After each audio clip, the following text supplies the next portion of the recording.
Sorry I'm late for this video. I was just so hyped from this amazing trailer that I went and I platinumed Metal Gear Solid 3. No joke. Anyways, we got a new trailer from the Xbox Game Showcase for Metal Gear Solid Delta Snake Eater that blew my mind. We get our first looks at the boss, the new damage system, and the new game modes, but also some secret bits that not many picked up on. After that, we got a video hosted by David Hayter telling us so much more than the trailer did about the future of the series, and I have to talk about it. Timestamp for that right here. Right now though, we gotta talk about this trailer.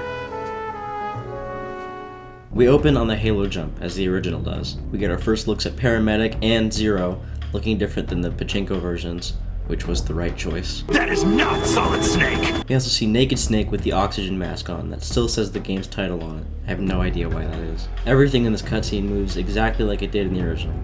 This is because Konami is using the same motion capture data as in the original for the cutscenes in Delta, just like the voice acting. This means it'll be different from other remakes, like for instance, the Twin Snakes, which redid everything, even the cutscenes and voices. This game will be using the exact same cutscenes from the original, but now with modern Unreal Engine 5 graphics. We can also see how this game will be similar to the Phantom Pain, in that Snake can crawl backwards, crouch walk, and hold bigger weapons on his back like Venom did.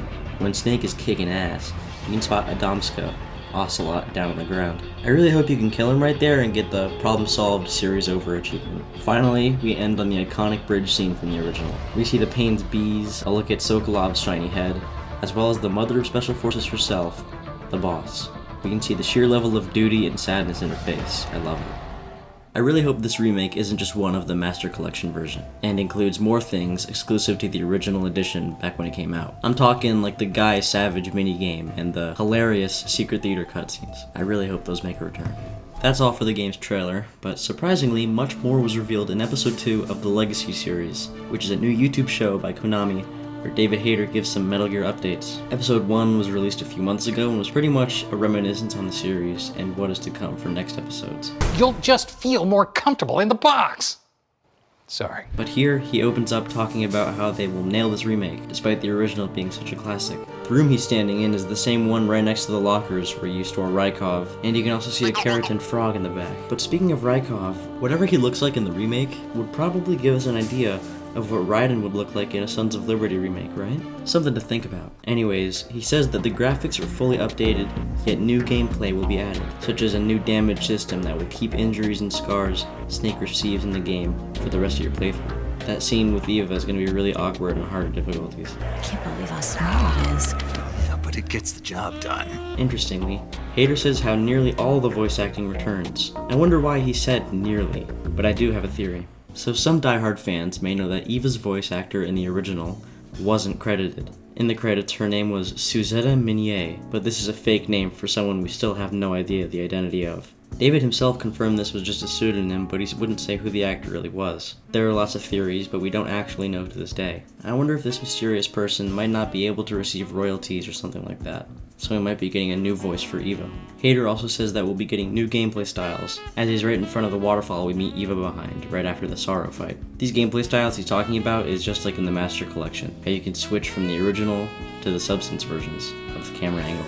He also reveals the various editions. This one reveals the game's box art as well as a steelbook design. You'll also receive a Fox patch, an exclamation point keychain, and some character posters. The collector's edition, however, looks much cooler. You get a statue of Snake underneath the tree where his satchel is, a Fox patch, and another for doing the world's first Halo jump, as well as a lanyard showing Snake's disguise as a scientist. This is so clearly made by people that genuinely love the original.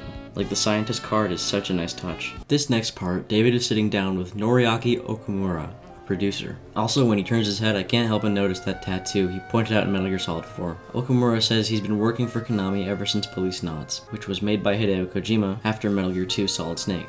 They do not mention Kojima at all in this whole video. I do not know what is up with that. They do kind of reference him here when Okumura says that many of the original MGS staff have moved on or left, and that those people are following their own paths and are not involved in Delta at all.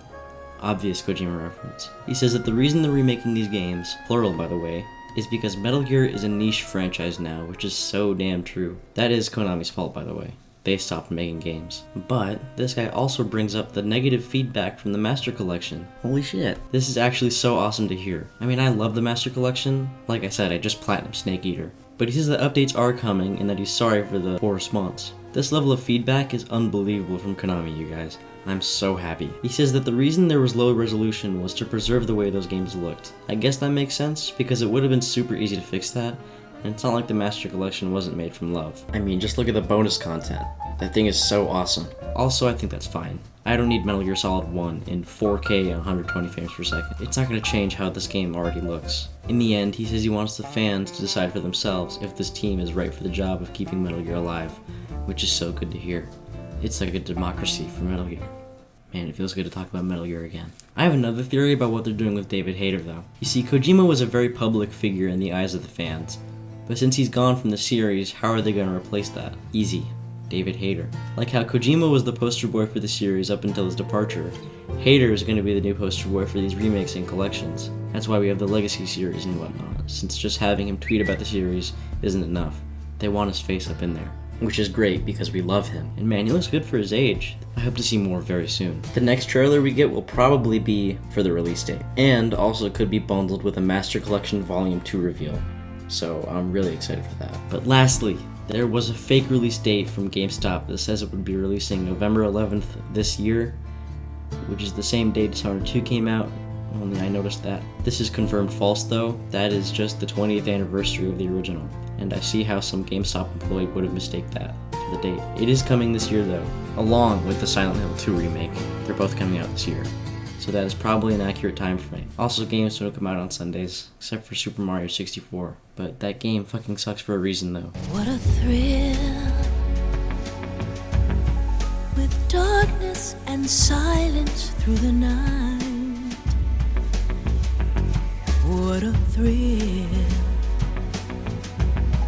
I'm searching and I'll melt into